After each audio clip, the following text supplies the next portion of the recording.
Ganda ng ulap guys, oh. Gumaga. Hi! Morning guys. Ngayon, Thursday, September 7. Ngayon lang tayo ulit nakapag-mowa laps after 2 weeks sa puro ulan. Samahan nyo ako guys. Magme-maintain tayo ng 35 at tingnan natin kung ilang kilometers makukuha natin hanggang 8 a.m. Let's go. Hindi na natin ito guys. Slowin na natin ito. Oy! May tropa tayo dito na Karagston. Kakapasok ko lang ha.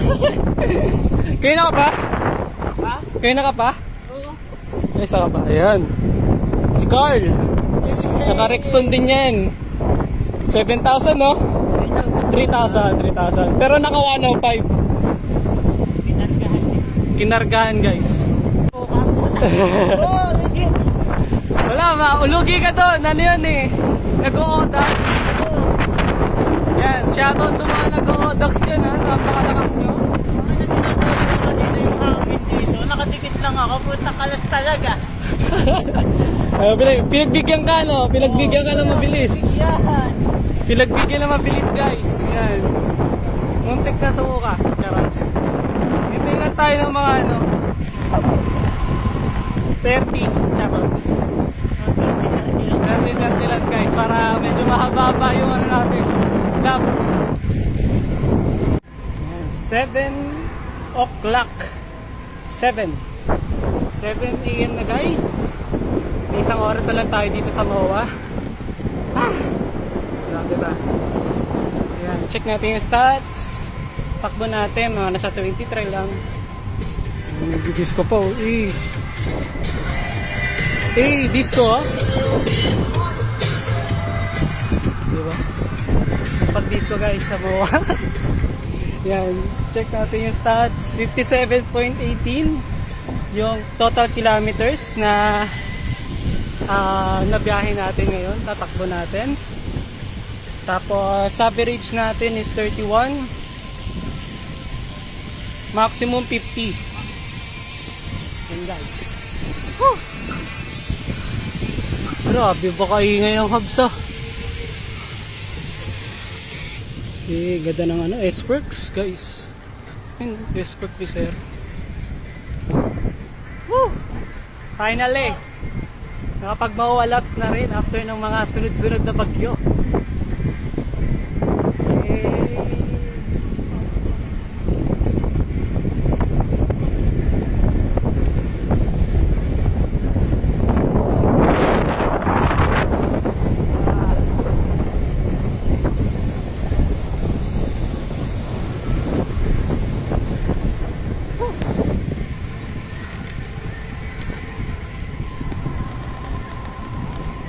Takbo natin 20. Chill lang muna guys. May mobile disco dito guys. Mobile disco.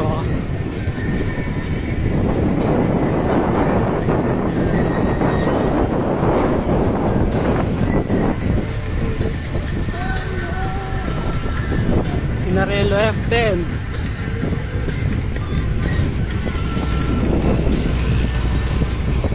Lakas talaga ng hangin dito sa ano, Lanson Place. Grabe, sobrang lakas. Kaya pagdating dito dapat matindi yung kapit mo sa drop bar o kaya sa handlebar. Kasi biglang bubugsong hangin, liliko ka, tutulak ka eh. Yan, tara, kabaan pa natin guys. 70 kilometers 70 kilometers guys. At pagod na ako. Ang hirap. Sabi kapag 2 weeks na tuloy-tuloy kang nagpahinga sa bike, sobrang hirap na bumalik. Ang bilis ng hingalin. Hindi ka na makapag-maintain na medyo mataas sa pacing. Kanina nakapag-pacing lang tayo ng mga 30, 35. Yun lang kaya natin. Grabe ba? Ay nako. Pero salamat. Ganda ng panahon ngayon. Salamat sa Diyos. Check natin yung stats. Average natin 31. Yan o. Peloton ng Exodus. Mga naka-purple.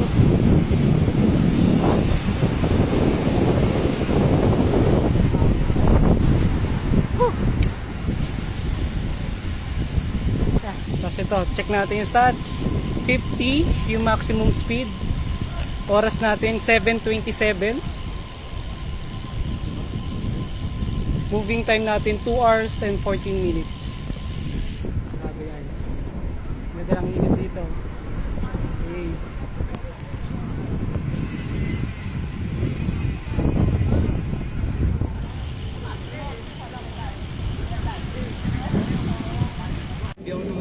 Yan guys, naka 72.12 total kilometers, tapos 2 hours and 20 minutes yung moving time. Lasing ko pa agad yung akin. 0-0. Sinidiro mo na. Ayan guys, si Carl, nalaglagan ng Speedo. speedo. Alam na kung bakit, kasi mataas yung PSI ng gulong niya. Lahat ng vibrations ng lubak ng MOA napunta dito. Nasa Ayan. mga Pero hindi naman naputol yung ano eh. Oh, hindi Yung naman mount. pre. Ano lang, na lumuwag lang yung tornilyo. Yung tornilyo hindi ko na makita. Hindi, may mabibilang ka naman dyan eh. Sa bike shop, maraming tornilyo. Mambuburaot na. No, mabuburaot ka na. Mamburaot ko na lang ng ano. Saan ka niyan? Uwi ka na? Uwi na, may work pa ako eh. Ito, naka-Rexton din siya guys. Ay, sige sir. Ingat po. Yan, Rexton family. Tara, punta tayo sa may 7-Eleven para mag-refill. 7-Eleven ka. 7-Eleven ako.